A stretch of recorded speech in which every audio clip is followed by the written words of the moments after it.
जय श्री जगन्नाथ हर हर शंभु।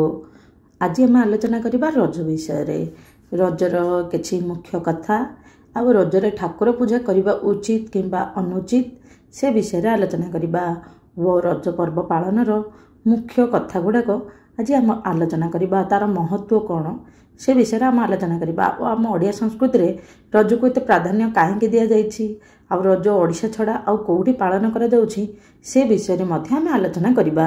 रज हेउछि ओडिशार एक पारंपरिक पर्व और राज्यर गणपर्व। यह एक कृषिभित्तिक पर्व कहले अत्युक्ति हेब नाही। रज ओडिशार एक पारंपरिक पर्व और राज्यर गणपर्व एक कृषिभित्तिक पर्व। यह 3 दिन धरी जनराली पालन करा जाय। यह द्वितीय दिन में मिथुन मासर आरंभ और यह पर वर्षा ऋतु आरंभ होता है। रज संक्रांतिर पूर्व दिन होउछि पहली रज, द्वितीय दिवस होउछि रज संक्रांति, तृतीय दिवस होउछि भूमिदाह बा भूमि दहन, चतुर्थ तथा अंतिम दिवस होउछि बासुमती स्नान। नाम होउछि यार रज पर्व। आमर गाँवली भाषा को रज पर्व बोली कहा जाए। यह को पालनकारी होउछन ओडिशा लोक। यह छड़ा आउ बहुत गुड़िए जगार आम रज पर्व भली सिमिलार पर्व पालन कर जाए। किंतु आसाम रे यही रज पर्व जितेबाला हुए से समय रे ही आमर माँ कामाख्या देवी जोटा कि 4टी आदिशक्ति पीठ मध्य अन्यतम से ही मंदिर रे मध्य माँ रजस्वला हुंती बोली विश्वास करा जाए।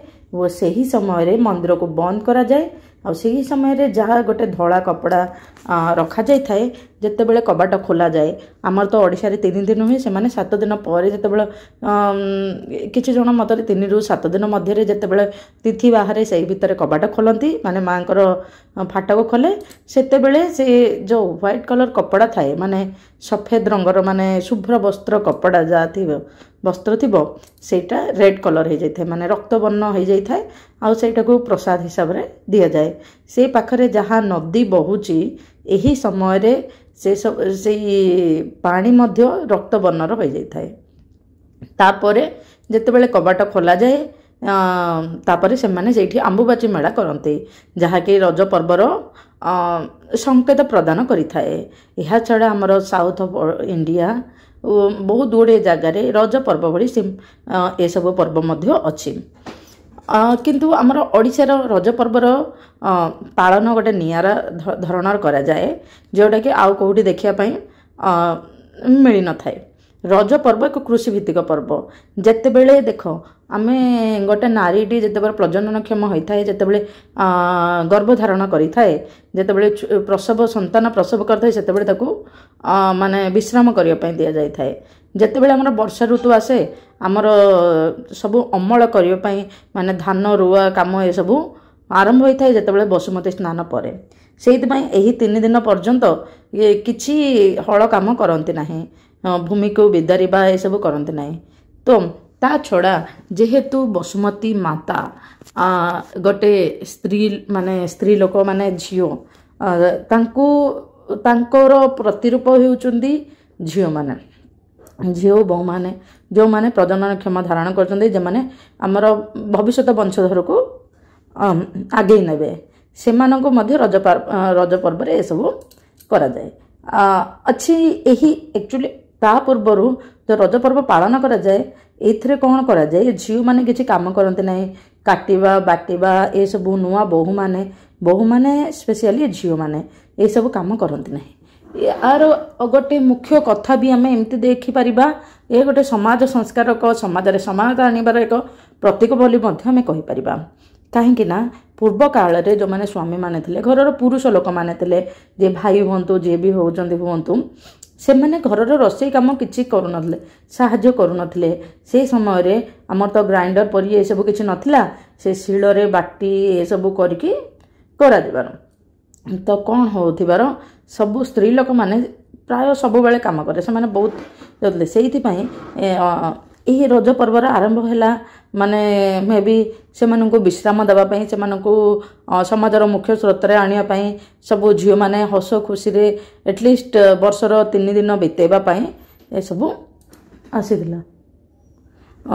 सेहिति पई हमर एही रज 3 दिन झियो बहु मानक बाटिबा काटिबा ए सब काम करबा पई मना करथाए। और रज पर्वर मुख्य आकर्षण हैला पड़पिठा। କାହିଁକି ନା ଯାହା ପୋଡ଼ପିଠା ଯଦି ଆପଣ କରିବେ ସେଇଟା 3 ରୁ 4 ଦିନ ଧରି ସତେଜ ହେଇକି ରହିଥାଏ, ବାହାରେ ମଧ୍ୟ ସତେଜ ହେଇକି ରହିଥାଏ, ଯେଉଁଟାକି ବେଶୀ ଦିନ ପର୍ଯ୍ୟନ୍ତ ରହିଥାଏ। ପୋଡ଼ପିଠା ଆଉ ସବୁ ଚକୁଳି ଏସବୁ ବିରି ବଟାବଟି ସବୁ କରିକି ତା ଆଗ ଦିନ ରଖିଦିଅନ୍ତି, ତାପରେ ଭଲ ଭଲ ଜିନିଷ ଖାଆନ୍ତି। ତାପରେ ପୁଅମାନେ ମଧ୍ୟ ଖେଳ ଖେଳନ୍ତି। ଏହି 3 ଦିନ ଖୁସି ଆଗମନ ଏସବୁ ପାଇଁ ବହୁତ ଭଲ ପର୍ବ। ଦିନ ପୁଅମାନେ ବା ଝିଅମାନେ ସମସ୍ତେ ଖୁସିରେ ଦିନ ବିତାନ୍ତି। ସ୍ପେଶିଆଲି ଝିଅମାନେ ଓ ନୂଆ ବୋହୂମାନେ ସେମାନଙ୍କୁ କିଛି ବି ଘର କାମ କରିବାକୁ ଦିଆଯାଇନଥାଏ, ସେମାନଙ୍କୁ ବିଶ୍ରାମ ନେବାକୁ ଦିଆଯାଇଥାଏ।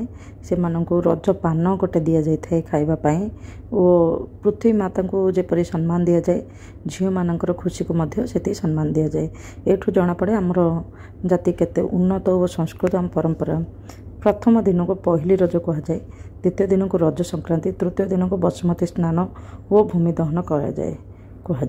ଏହି ବର୍ଷ 2025 ଜୁନ୍ 14ରୁ ଜୁନ୍ 16 ପର୍ଯ୍ୟନ୍ତ ହେଉଛି। ଶନିବାର ଦିନରୁ ସୋମବାର ଦିନ ପର୍ଯ୍ୟନ୍ତ ଚାଲୁଛି।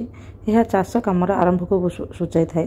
ରଜ ଶବ୍ଦର ଆକ୍ଷରିକ ଅର୍ଥ ହେଉଛି ରଜବତୀ ହେବା, ଯାହା ପୃଥିବୀକୁ ମାତା ଭାବରେ ବିବେଚନା କରି ବର୍ଷାର ଆଗମନରେ ସେ ରଜସ୍ୱଳା ହେବାର ଓ ନୂଆ ଶସ୍ୟ ଜନ୍ମ ହେବାର ସାଙ୍କେତିକ ଭାବ ବହନ କରିଥାଏ।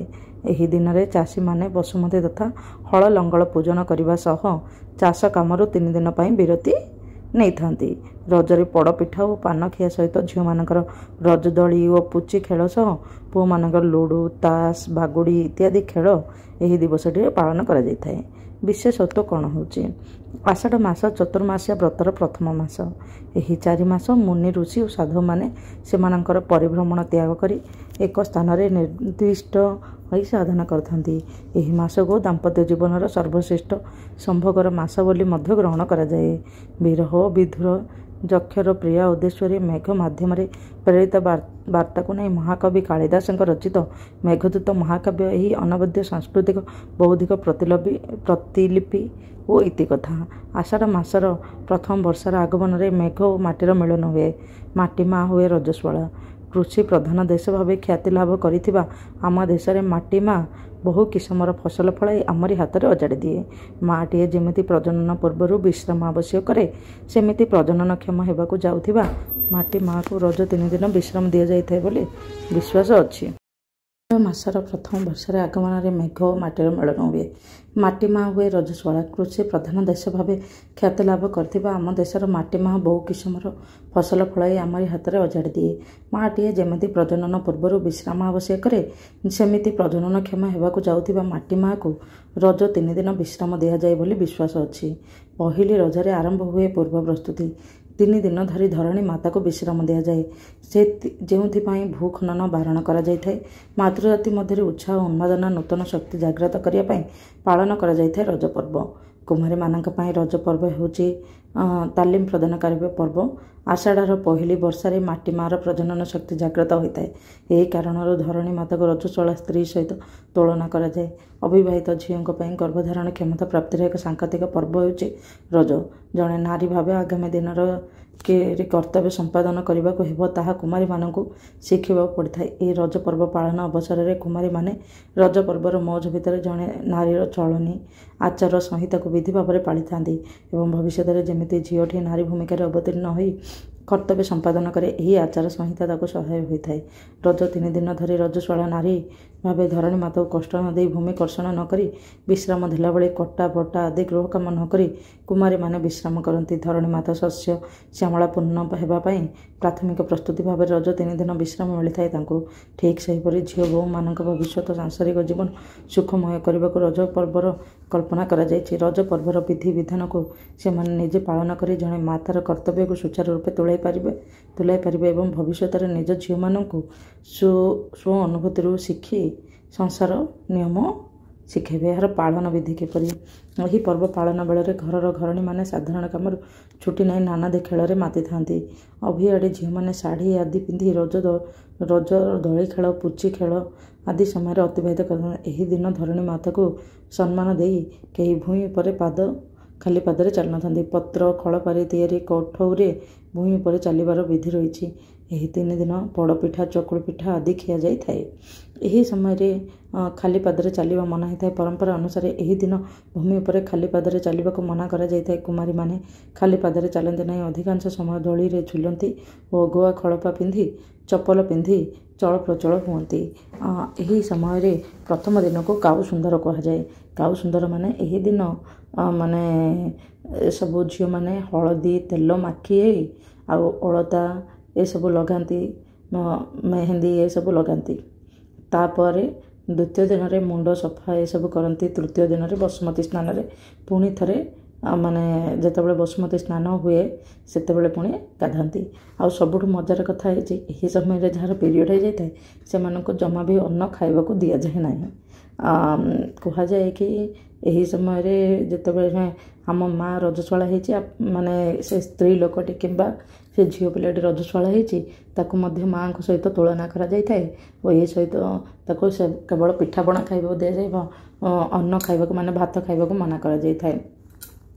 ବସୁମତୀ ସ୍ନାନ ହେଉଛି ରଜ ପର୍ବର ଅନ୍ତିମ ଦିବସ। ଏହା ବସୁଧା ମାତାଙ୍କର ଶୁଦ୍ଧ ସ୍ନାନ। ଏହା ଧରା ସ୍ନାନ, ମହାଲକ୍ଷ୍ମୀ ସ୍ନାନ, ମହାଲକ୍ଷ୍ମୀ ଗାଧୁଆ ଓ ଶୁଦ୍ଧ ସ୍ନାନ ରୂପରେ ପ୍ରଖ୍ୟାତ। ବଡ଼ି ସକାଳୁ ଶିଳପୁଆରେ ହଳଦୀ କନା ଗୁଡ଼ାଇ ସିନ୍ଦୁର କଜଳ ଦେଇ ଧରଣୀ ମାତାଙ୍କ ସ୍ୱରୂପକୁ ସଜାଇ ପିଢ଼ା ଉପରେ ସ୍ଥାପନ କରି କଳସ ଆମ୍ବ ଡାଳ ରଖି କ୍ଷୀର ଦେଇ ସ୍ନାନ କରାଯାଏ। ମାସିକ ଧର୍ମର ବିଧି ଅନୁଯାୟୀ ଧରଣୀ ମାତା 3 ଦିନ ବିଶ୍ରାମ ପରେ ସ୍ନାନ କରି ଶୁଦ୍ଧ ପବିତ୍ର ହୋଇଥାନ୍ତି। ମାର୍ଗଶିର ଶେଷ ଗୁରୁବାର ଦିନ ବନ୍ଦ ହୋଇଥିବା ମହାଲକ୍ଷ୍ମୀ ପେଡ଼ି ଏହି ଦିନ ଖୋଲାଯାଇଥାଏ। ରଜସ୍ୱଳା ନାରୀ ସଦୃଶ 3 ଦିନ ଅସ୍ପୃଶ୍ୟ ହୋଇ ରହିବା ପରେ ଚତୁର୍ଥ ଦିନ ପ୍ରାତଃକାଳରେ ଏହି ଶୁଦ୍ଧ ସ୍ନାନ ପର୍ବ। ଏହି ଦିନ ରଜ ପର୍ବର ଆନନ୍ଦ ଉଲ୍ଲାସ ମଉଳି ଯାଇ ଆଧ୍ୟାତ୍ମିକତା ସ୍ଥାନ ନେଇଥାଏ। ଏହି ବସୁମତୀ ସ୍ନାନ ଦିବସରେ ଧରଣୀ ମାତା ପ୍ରତି ଭକ୍ତିଭାବ ଜାଗ୍ରତ ହୋଇଥାଏ। ବସୁମାତା ରଜସ୍ୱଳା ହୋଇ ଶୁଦ୍ଧ ସ୍ନାନ ପରେ ସୃଜନ କ୍ଷମଳତାଶୀଳ ଅର୍ଥାତ୍ ଶସ୍ୟ ବୀଜ ଧାରଣକାରିଣୀ ହୋଇପାରିଥାନ୍ତି। ରଜ ପର୍ବରେ ବୋଲା ଯାଉଥିବା ଜଣାଶୁଣା ଗୀତ ଯାହା ଆମ ଗାଁ ଗହଳିରେ ଜନ୍ମ ହୋଇଥିଲା ବହୁତ ଗୁଡ଼ିଏ ଅଛି। ବନସ୍ତେ ଡାକିଲା ଗଜ ବରଷକେ ଥରେ ଆସିଛି ରଜ ଘେନି ନୂଆ ସଜ ବାଜ, ବହୁତ ଗୁଡ଼ିଏ ଏମିତି ଗୀତ ଅଛି। ତାପରେ ରଜର ବିଶେଷ ଖାଦ୍ୟ ଗୁଡ଼ାକ ହେଲା ରଜ ପାନ, ତାପରେ ପିଠାପଣା ହୁଏ, ତାପରେ ପୋଡ଼ ପିଠା ଚକୁଳି ପିଠା ଏସବୁ ହୁଏ। ଏସବୁ ବିଷୟରେ ଆମେ କେବେ ଆଲୋଚନା କରିବା। ଏବେ ଆମେ ଆଲୋଚନା କରିବା ରଜରେ ମାନେ ଠାକୁର ପୂଜା କରିବା ଉଚିତ ନା ଅନୁଚିତ। ନିଶ୍ଚିତ ଭାବରେ ରଜରେ ଠାକୁର ପୂଜା କରିବା ଉଚିତ, ତୁଳସୀ ପୂଜା ମଧ୍ୟ କରିବା ଉଚିତ, କିନ୍ତୁ ବହୁତ ଲୋକ କହନ୍ତି ରଜରେ ଠାକୁର ପୂଜା କରିବା ଉଚିତ ନୁହେଁ। ଗୋଟେ କଥା ହେଉଛି ଏହି 3 ଦିନ ମାନେ ଠାକୁର ପୂଜା ପୁଅ ପିଲାମାନେ କରିପାରିବେ, ପୁରୁଷ ପିଲାମାନେ କରିପାରିବେ, ଯେଉଁମାନେ ଝିଅମାନେ କରିବା ଅନୁଚିତ। ଆଉ ରାତିରେ ଅନ୍ନ ଖାଇବା ମନା ହୋଇଥାଏ ଏହି 3 ଦିନ। ସେଇଥିପାଇଁ ପୁରୁଷ ପୁଅମାନେ ନିଶ୍ଚିତ ଭାବରେ ପୂଜା କରିବେ, ତୁଳସୀ ଗଛରେ ପାଣି ଦେବେ, ଏସବୁ କରିପାରିବେ ନିଶ୍ଚିତ ଭାବରେ। ଆଉ ଆପଣ ଦେଖନ୍ତୁ ଗୋଟେ କଥା, ଆପଣ ଯଦି କିଛି ଭଲ ଜିନିଷ ଖାଇବେ ତା'ର ପ୍ରଥମ ଅଧିକାର ତ ଆମ ଭଗବାନଙ୍କର ନା। ସେଇଥିପାଇଁ ପ୍ରଥମେ ଭଗବାନ ଆମେ ପିଠାପଣା ଖୁସିରେ ଆମେ ରହିବା, ଆମ ଭଗବାନଙ୍କୁ କେମିତି ମନେ ପକାଇବା ନାହିଁ। ସେଇଥିପାଇଁ ରଜରେ ନିଶ୍ଚିତ ଭାବରେ ପୂଜା କରନ୍ତୁ।